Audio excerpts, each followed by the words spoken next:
अगर हम आपसे कहें आप दुनिया के सबसे महंगे देश में रहते हैं तो शायद ये आपको अटपटा लगे।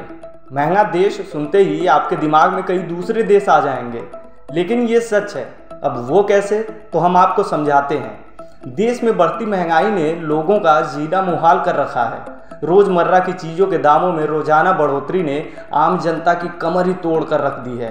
डीजल पेट्रोल के दामों में बढ़ोतरी तो आप देख ही चुके हैं। इसके साथ ही रसोई गैस की कीमतों ने तो सारी हदें ही पार कर दी।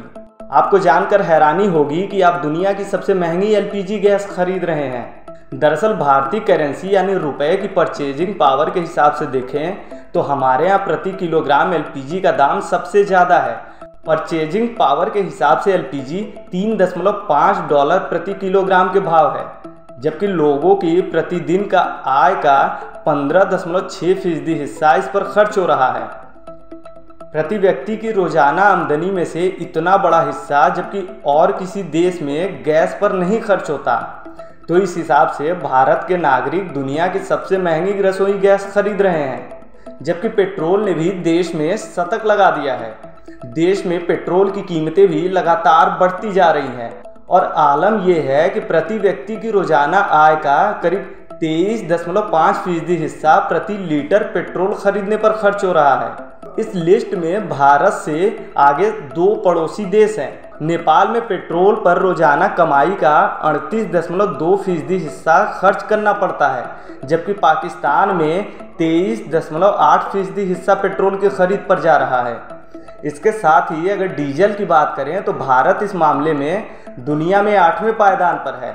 लेकिन अगर महंगाई में ऐसे ही इजाफा होता रहा तो वो दिन दूर नहीं जब डीजल के दाम में भी भारत नंबर 1 हो जाएगा, और ये देश की अर्थव्यवस्था के लिहाज से शुभ संकेत नहीं है। परचेजिंग पावर पैरिटी के आधार पर अगर कैलकुलेशन किया जाए तो भारत में 1 लीटर पेट्रोल का भाव $5.2 होता है, जो दुनिया में तीसरे नंबर पर आता है। हालांकि इस मामले में सूडान पहले नंबर पर है, जहां पेट्रोल का भाव $8 प्रति लीटर, और दूसरे नंबर पर लाओस है, जहां पेट्रोल का भाव $5.6 प्रति लीटर है। तो एक बात तो बिल्कुल क्लियर होती दिख रही है कि अभी हम दुनिया का सबसे महंगा रसोई गैस खरीद रहे हैं, जबकि महंगे पेट्रोल के मामले में दुनिया में हम तीसरे नंबर पर हैं। लेकिन सबसे आश्चर्य वाली बात तो ये है कि सरकार महंगाई के मामले पर कुछ भी बोलने से अभी कतरा रही है। हालांकि जब तक देश के 5 राज्यों में चुनाव चल रहे थे उस वक्त गैस और पेट्रोल के दामों में इजाफा नहीं होता था। इस खबर में फिलहाल इतना ही। अपडेट्स के लिए बने रहिए वन इंडिया हिंदी के साथ।